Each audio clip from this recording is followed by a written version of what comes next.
All right, so we have Cathey again with SPP. We have Ron Thompson, who is from NPPD with their Energy Markets Group. And we have Aaron Smith with the Grid Operations Group from OPPD. So each of them are going to go through a quick presentation about what's going on in the state here in Nebraska, and then we'll open it up for questions. So with that, Cathey? So I kind of split up my presentation to kind of introduce from a panel perspective some state level data. I thought it was pretty interesting. These are some of the numbers. So the way you look at SPP from a state perspective is the resource capacity factors for Nebraska is 37%, and on average, and this was for the last 12 months from October 1, 2018 through the end of September is 2091. Something to glean, I guess, from the information is Nebraska is kind of a net exporter. They have a pretty good fuel mix, as you could see from the previous presentations, but this kind of gives you an overview of where all of the fuel types are located. Obviously, there's a lot of hydro in South Dakota and North Dakota. There is a fair amount of coal and gas, and then over 2,000 megawatts of wind in Nebraska. And then, a large part of our gas is Oklahoma area. And then Nebraska, so this is the overall view of the coal. It's a nice, even mix to me associated with the wind, nuclear, basically a good fuel mix. This is all specific to Nebraska again. You have the registered fuel capacity. So this is registered is what is in our wholesale market. So this doesn't include behind the meter generation that's not in our market.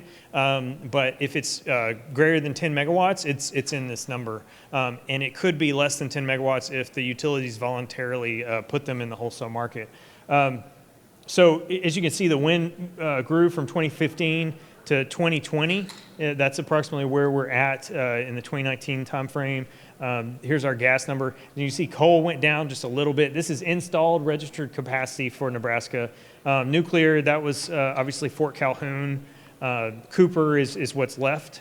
And we have a little bit of hydro. So as you can see, the winds there. Again, our 250 megawatts of solar is not in Nebraska, but it is coming.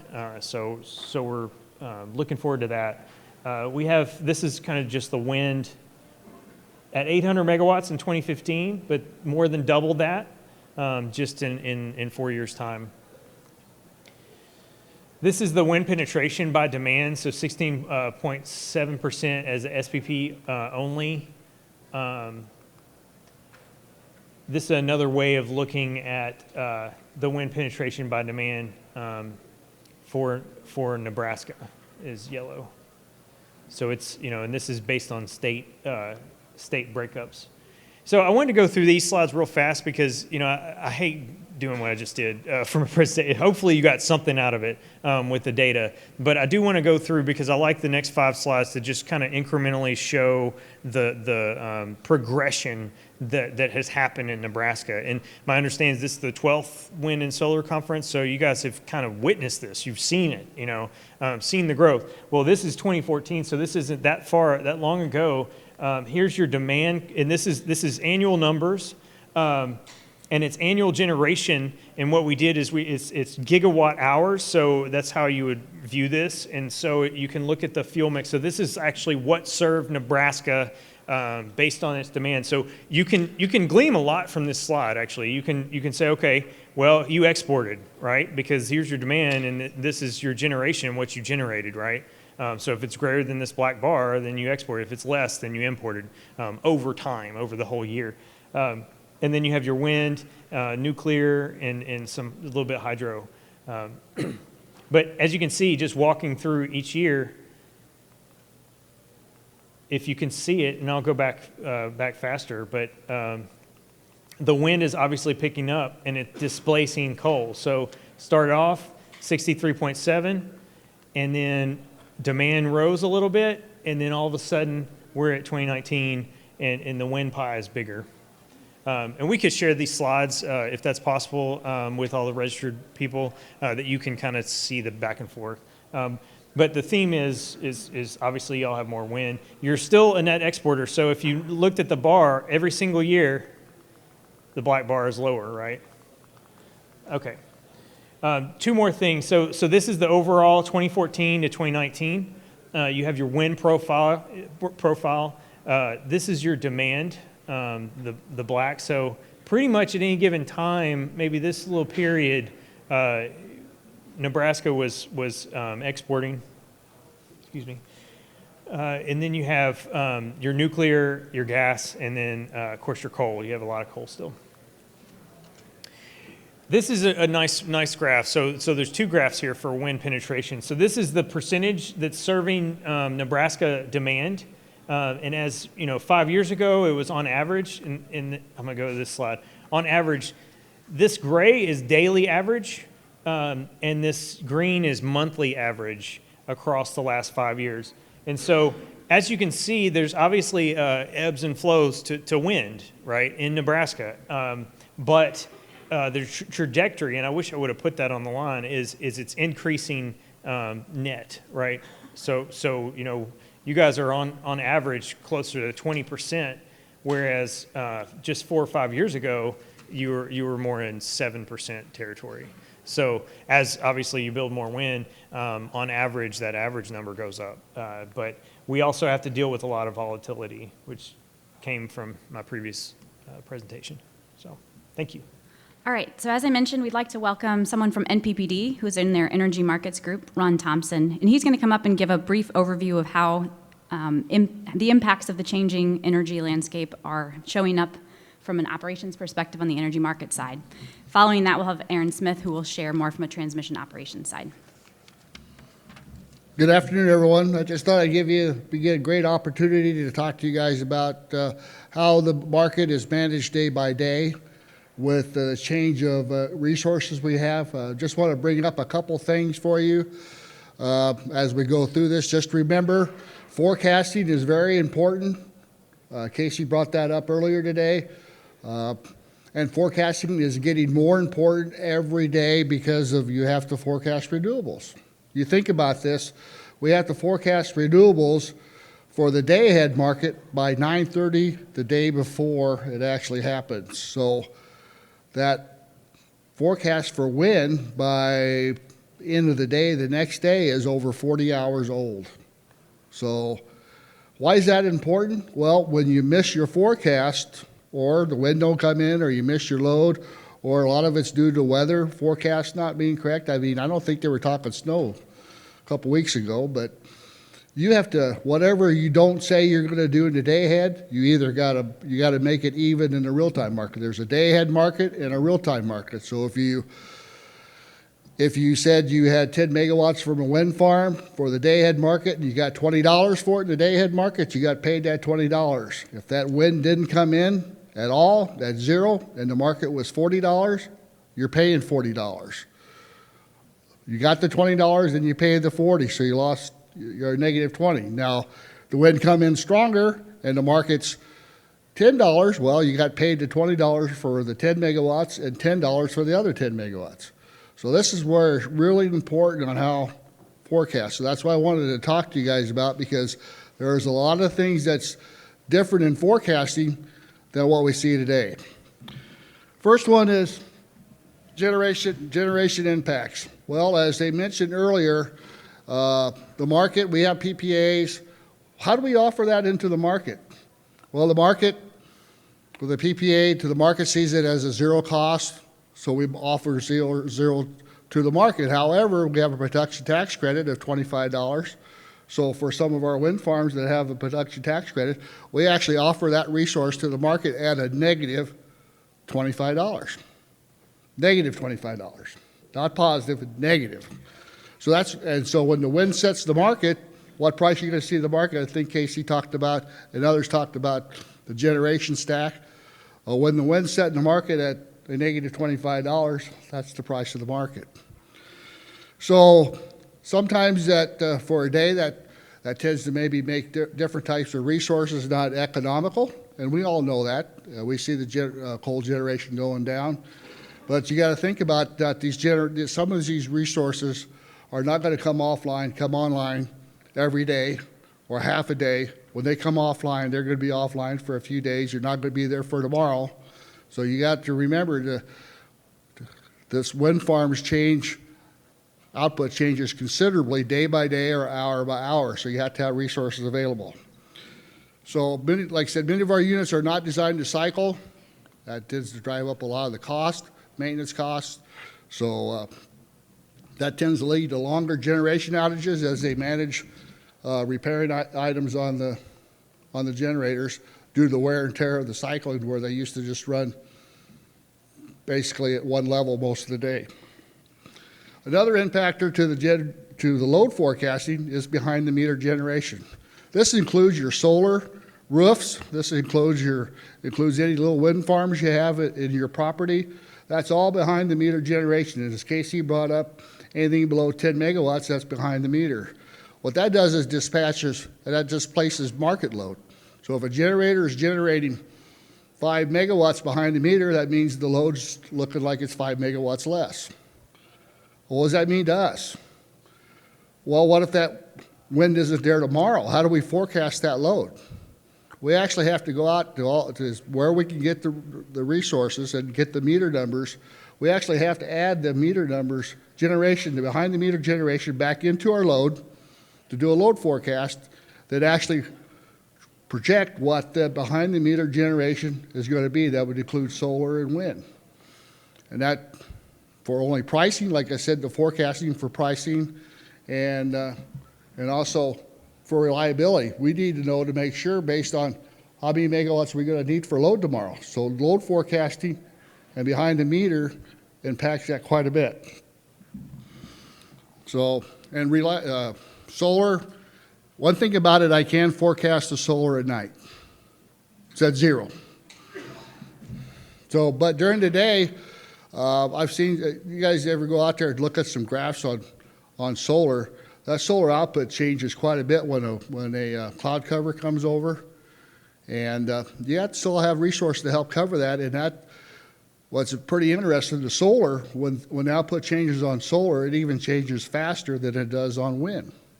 Wind's more of a gradual change, unless it's an ice storm, but if solar will change right on the moment that cloud cover's over there, it'll change considerably. We also need to look at paying resources for reliability. I see times where in the future where we'll see units like gas units and all that will be put online and will be there available at minimums, and if the wind don't come in as projected or the solar, they'll use them as more headroom. We also have transmission impacts, as Cathey said, that most of the renewables are not right by the load. They're quite a bit away. So as the wind forecasts change or don't come in as projected, we see a lot more congestion, and that changes the flows around the state as well, and we see really different pricing.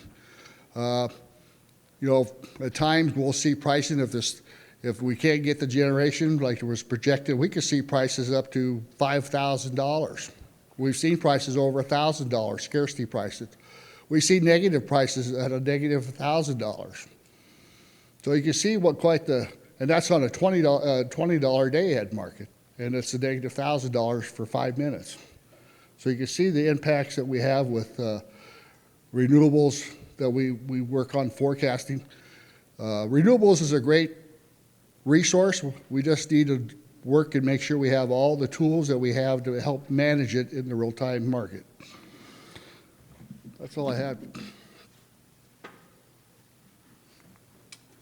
All right, good afternoon, everyone. I'm Aaron Smith with Omaha Public Power District, and I'm kind of going to here to talk about a little bit what we've seen for our transmission operations. I represent our grid operations side at OPPD, and really one of the biggest things we've seen in, say, the past decade or so, and Cathey alluded to this in his presentation, but was the Consolidated Balancing Authority that came into effect in 2013. Prior to this point, OPPD, the other utilities in Nebraska, the other utilities in the footprint, were balancing load and generation across their footprint in real time, matching generation and load. As you all know, outside of storage, anything that's generated needs to be used exactly at that time. It's a real-time match, has to occur all the time in order to maintain our frequency and reliability of the system.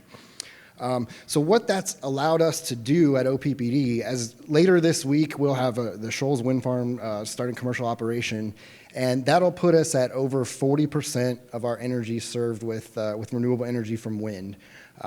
And one of the questions that was asked at the CEO lunch was, did you see this coming? And I'll answer that for myself is no, I did not. A decade ago, I would not have predicted that we'd be able to be at 40%. And a lot of that has to do with the kind of the paradigm at that time of imagining us trying to balance 1,000 megawatts of wind across our 13 counties in eastern Nebraska.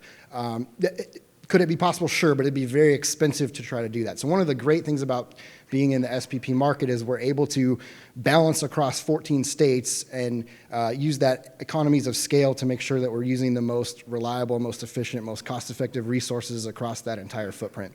So that's very exciting. That's one thing I'm very proud that we've done at OPPD is push that level of wind. And then our recent announcement will be kind of evolving again here, adding several hundred megawatts of solar. So there's going to be kind of a new shift as we keep going. So that hits on kind of the changing resource mix in SPP that Cathey hit on there too. And one thing to remember, as Cathey talked about, there's three kind of different grids. We're part of the Eastern Interconnection, and so we sink and swim together as the whole East, right? From Canada all the way to Oklahoma to Florida up to Maine up to other parts of Canada. We're all together and interconnected. So when others make resource choices, kind of as was alluded to by our CEO, Mr. Burke, at lunch, that has impacts on us. If OPPD makes a decision, that can impact NPPD, that can impact our friends across the way in Iowa. And one unique position that OPPD is in is because of where we sit, we're on the seam. Kind of Cathey mentioned seams, but our friends over in Iowa are part of MISO. We're part of SPP. We have several interconnections to them, as well as to kind of Missouri, Kansas, to other Nebraska utilities in the region. So that puts us at a unique position where we see a lot of this stuff play out in real time. The forecasting errors are obviously big. And one thing that has really changed in the past decade is the flows used to be pretty predictable seasonally. With kind of the hydro in the Dakotas. In the summertime, you'd see kind of a north to south pushing down to the southern areas where the higher temperatures are. And then in the winter, when the hydro's not running and you get cold weather and electric heat, you'd see kind of the opposite of south to north flows. Now we see things change on an hourly basis, depending on what the wind's doing in northern Nebraska, what the wind over in Iowa is doing, what Minnesota's doing, Kansas, Oklahoma Panhandle. We can see different things happen all the time, which is like Cathey said, solving problems is kind of exciting, but also challenging at the same time. One of the things that my team does as the transmission operator is we're required to do real-time assessments and modeling. So the thing about transmission operation is you always need to stay multiple steps ahead of anything that can happen and start taking action for kind of these what-ifs so that you're always prepared. So one of the things that we do, like just within our OPPD footprint, we monitor like 20,000 points in our EMS SCADA system, our energy management system, and then every 2 minutes we're running a power flow on that to stay those multiple steps ahead. We look at like 600 different contingencies to say if this generator trips offline, if this line goes out for a thunderstorm, all these different things could happen to stay multiple steps ahead. And that's become a little bit more challenging with the wind in our area. So in our model, where we model our 13 counties, we model NPPD, we model LES, we model our friends at Mid-American, down KCPL, Missouri, the whole area. So we've got 3,600 plus megawatts of wind in that model. And so, our daily kind of operations, we're relying on forecasts the day ahead to kind of see what that's going to look like, what do we expect flows to be, what actions might we have to take on the system. So again, kind of keeps things definitely exciting, but certainly challenging at the same time. And one of the things that we, just kind of a recent real world example we had back in August where we, with SPP, kind of got into the energy emergency alert level 1, where basically in the footprint needed to call on all available generation because the wind was at really almost a historical low and our peak load was almost at a historical high. So it kind of I think it was 98% of load and only 7% of wind online. So we had to kind of, within the footprint, units that don't run very often had to be up to balance that. So that's one of the ongoing challenges. Like I say, most days we get a bunch of wind and it's perfect and works awesome, but there are those few times where you don't have it, and so we have to rely on that backup capacity, backup resources. And at this point, as Casey mentioned, that's generally those natural gas resources for that backup. So that's a quick couple-minute overview, so thank you.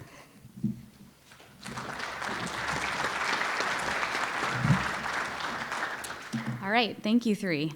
The volatility that you've seen is we've got enough experience now, we're getting a better handle kind of on how it works. You know, I remember the early reports when we were first in the Southwest Power Pool, and it seems like is it sort of calming down a little bit? Most of the stuff that you're seeing, is it a little easier to manage, do you think, or are we still just continually updating and changing?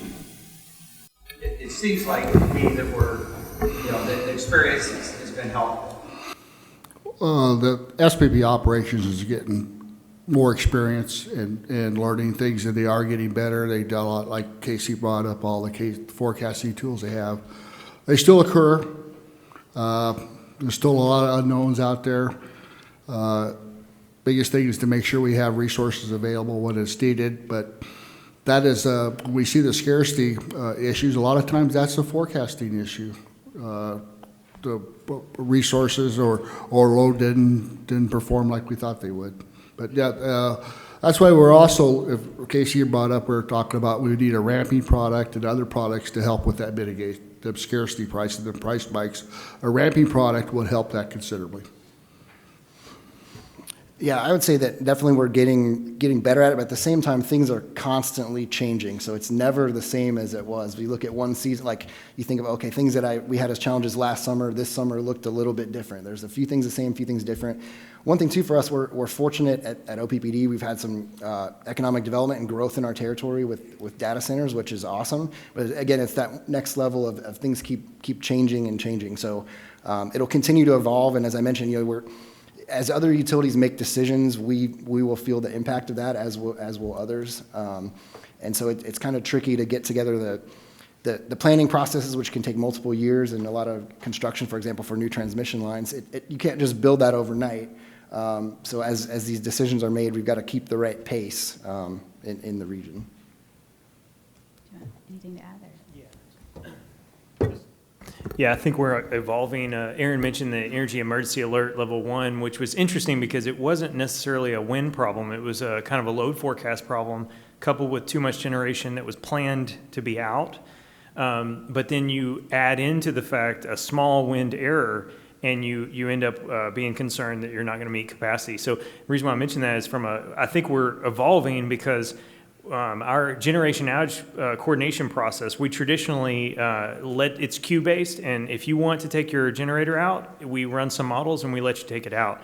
Now we're contemplating rejection or denial of a generator outage simply because we have too many coupled with potential wind variability, which is a different paradigm than the last 5 years. So just looking at using, I think the CEO panel talked about reserve margin and talked about capacity accreditation for wind, solar, and batteries. Basically using what we've learned so far, I think is changing what we thought we were going to move forward with capacity, move forward with these overall products. So, good question. Other questions? So we actually have, it's NERC defined, so it's NERC standards across North America, and it's Energy Emergency Alert 0, 1, 2, and 3. So the quick answer is yes, we have procedures and expectations of the utilities at each level. 1 is more of a warning. 0 is you're telling the world that you're out of the alert. 2, you are not able to meet your reserves, and 3, you're not able to meet load capacity. So once you're at 3, you're basically shedding load. Before that, we actually have an internal procedure which goes external for our membership. So NPPD, OPPD, and LES, and that's called conservative operations. And we've actually executed conservative operations a lot. And when I say a lot, it's becoming more and more frequent. I don't think that needs to be kind of the sky is falling. I think, but it is an indication that we are constantly pushing. I mean, there's reasons that it's good that we were able to meet almost 70% wind serving load across 14 states, but at the same time, we're pushing the envelope on these potential scenarios where we lose 3,700 megawatts in an hour, and did we have 3,700 megawatts to actually replace that wind that we lost if we didn't predict it? So this was our first EA at all since we started the marketplace 5 years ago. Casey worded that very good. Just want to let you, like for NPPD, and I'm sure OPPD has the same process, is when they call, SPP calls conservative operations, what does NPPD do? Well, we go out and tell our power plants to whatever work you're doing that if it could have a risk of the unit coming offline, can you find another time to do the work? We try to limit what issues we have, because all Nebraska utilities want to be there to serve the customer, and that means working with TA, with SPP as a team, and getting it, make sure we're all reliable. All right, I think we have time for one more question. Are you saying that OPPD putting another resource in, how that would impact NPPD? I think this is No, there's a tariff to follow, and long as that entity or group of people want to follow the rules on putting a resource into the generation interconnection agreement and follow the tariff, anybody could do it. I think the short answer is utilities don't have any priority.